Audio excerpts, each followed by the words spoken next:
Assalamualaikum warahmatullahi wabarakatuh. Perkenalkan, nama saya Dista Sakila dengan NIM 2004210. Pada kesempatan kali ini saya akan membahas mengenai analisis man with name meal menggunakan SPSS. Yang pertama, saya akan membahas apa itu analisis man with name meal. Man with U-test adalah uji non-parametris yang digunakan untuk mengetahui perbedaan median dua kelompok bebas apabila skala data variabel terikatnya adalah ordinal atau interval atau rasio, tetapi tidak berdistribusi normal. Berdasarkan definisi di atas, uji man with U-test mewajibkan data berskala ordinal, interval, atau rasio. Apabila data interval atau rasio, maka distribusinya tidak normal. Sumber data adalah dua kelompok yang berbeda, misal kelas A dan kelas B, di mana individu atau objek yang diteliti adalah objek yang berbeda satu sama lain. Selanjutnya, pengertian dari uji Mann-Whitney.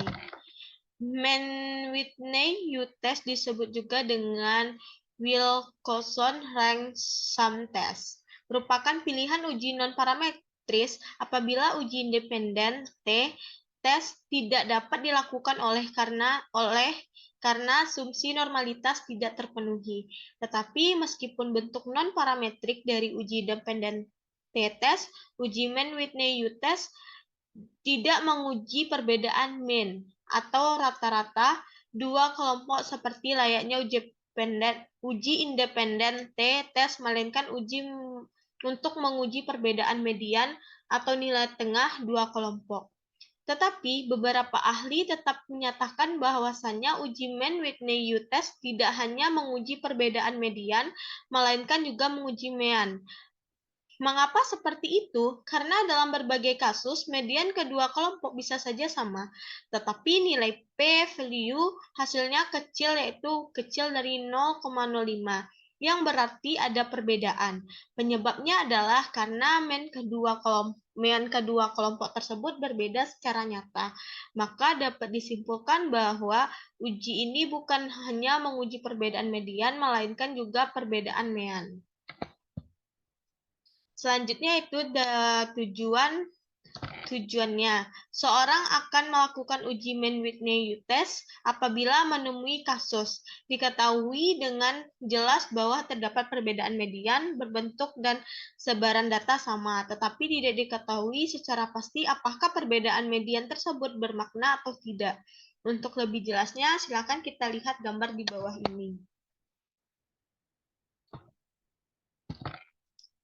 Perhatikan dua histogram di atas, di mana bentuk lebar dan ketinggian keduanya sama, yang berarti bentuk dan sebaran data kedua kelompok sama, tetapi median keduanya berbeda.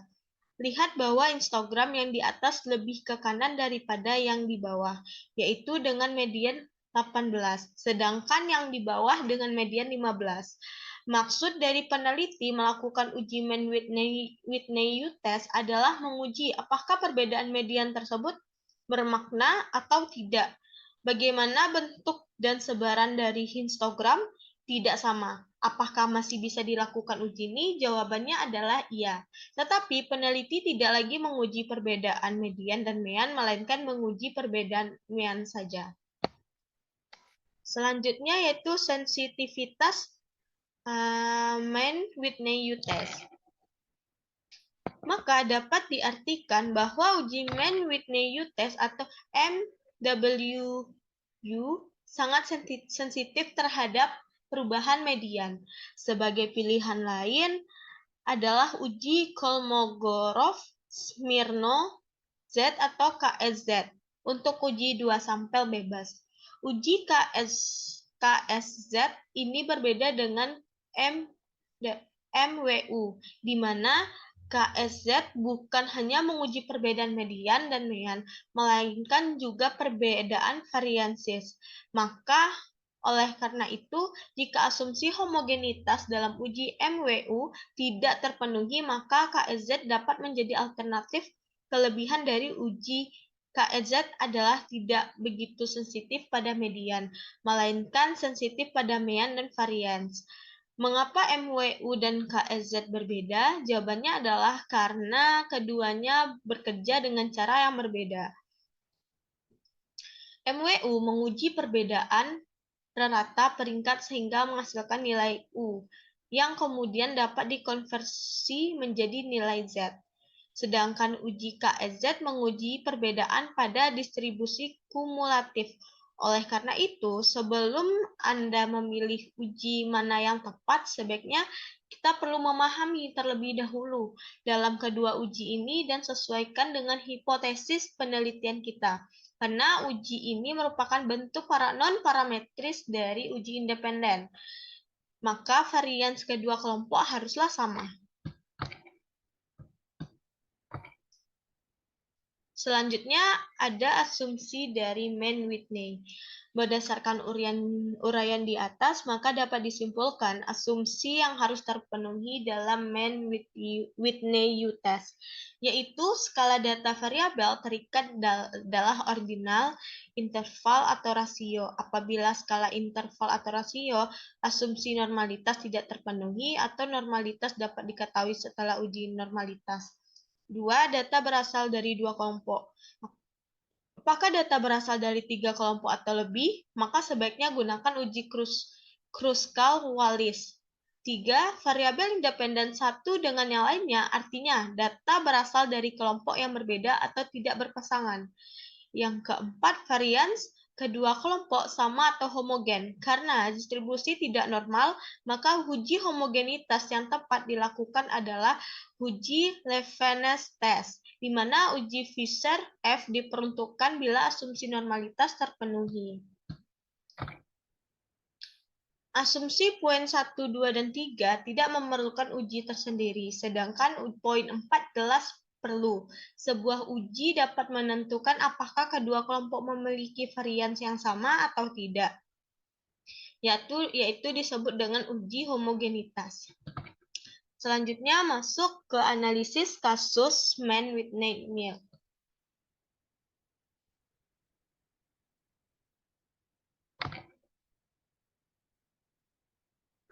Seorang guru mengetahui rumusan masalah, apakah ada pengaruh penggunaan metode diskusi terhadap hasil belajar pada mata pelajaran IPA kelas 9. Untuk keperluan tersebut, guru tidak menggunakan metode diskusi pada kelas dan menerapkan metode diskusi pada kelas B. Kemudian guru tersebut memberikan ulangan untuk masing-masing kelas dengan soal yang sama, maka diperoleh nilai sebagai berikut. Hasil belajar kelas A 56, 72, 67, 80, 70, 68, 76, 70, 70, 58, kelas B 87, 92, 87, 82, 89, 86, 90, 86, 80, 85. Untuk kemudahan pengolahan data menggunakan SPSS, maka perlu adanya pengkodean pada hasil pelajaran tersebut, di mana untuk menghasilkan belajar kelas A diberi kode 1 dan untuk kelas B diberi kode 2, sehingga tampak data penelitian setelah diberi kode masing-masing sebagai berikut.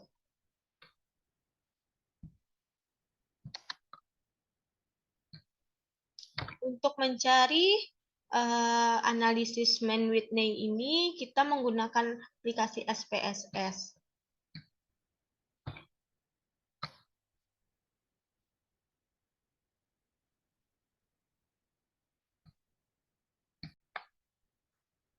Setelah kita buka aplikasi SPSS, kita klik variable view. Lalu kita masukkan data yang kita gunakan. Di sini ada nama, type, width, decimal, label, values, missing, columns, alike, measure, dan row. Lalu kita klik di bawah name, lalu kita buat file.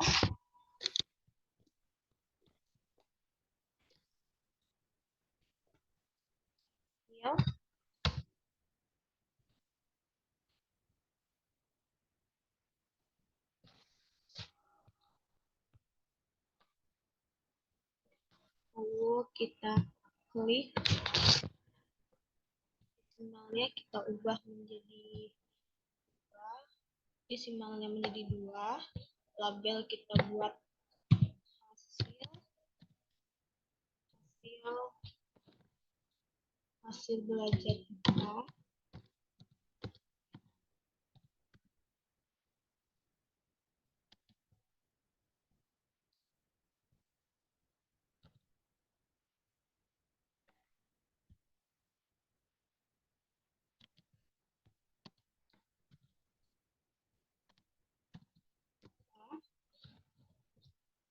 Selanjutnya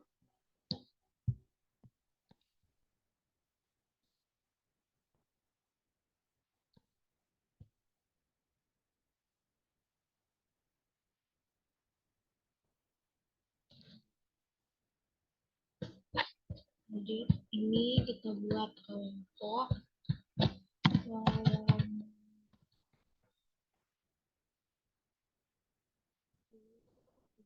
dan ini kita buat kelas. Klik value buat ini plus, klik tanda plus 1 klik 00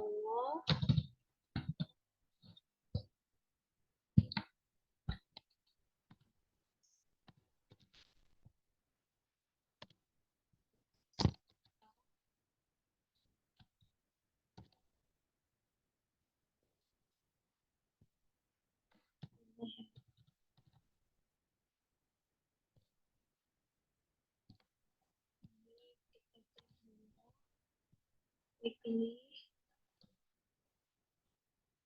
kelas B.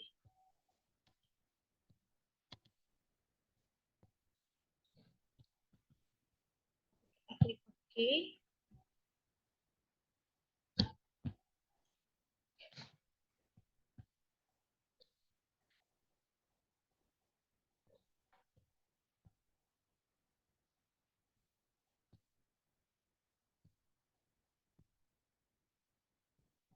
Klik data view.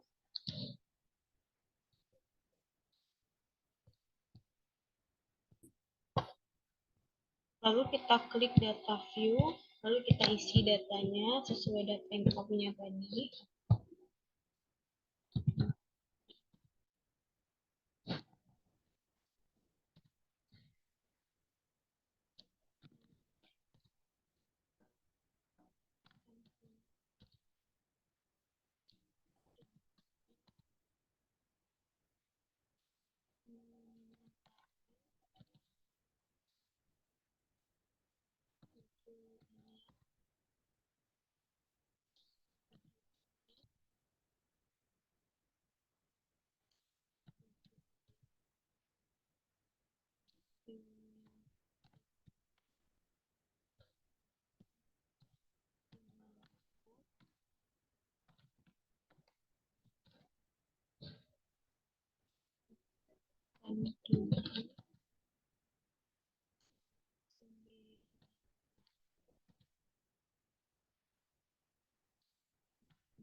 Selanjutnya kita klik kelompok, kita masukin data.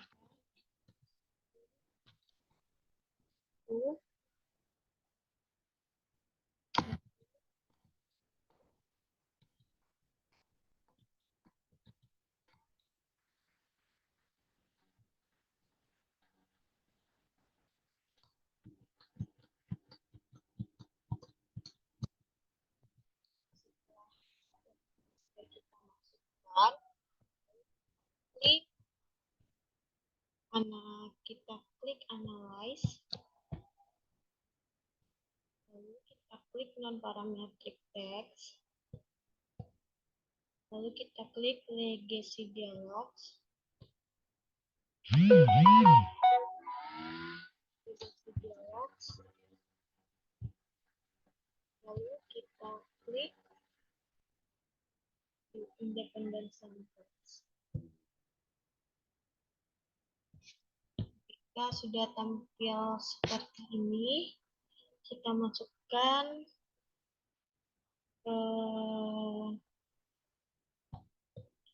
hasil belajar IPA ke dalam teks variabel dan kelas satu kelompok kita buat ke grup variabel.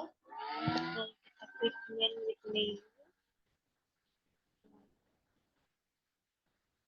Kita klik define.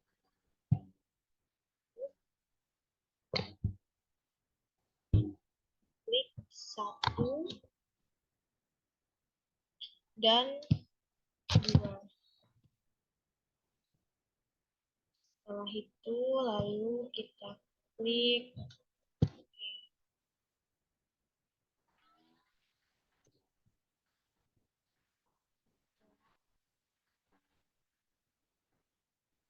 data seperti ini. Ini merupakan hasil analisis dari Mann-Whitney test.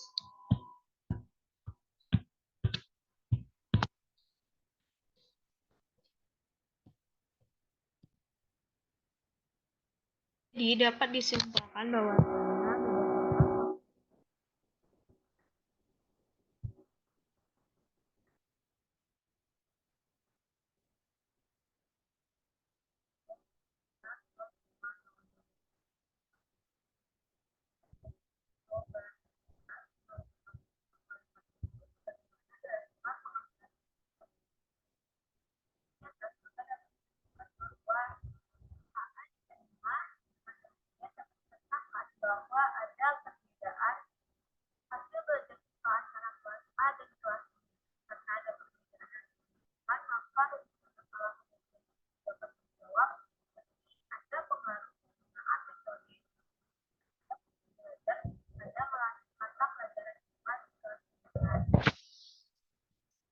baiklah teman-teman, itulah hasil dari presentasi saya mengenai analisis Mann-Whitney menggunakan SPSS. Saya tutup dengan Assalamualaikum warahmatullahi wabarakatuh.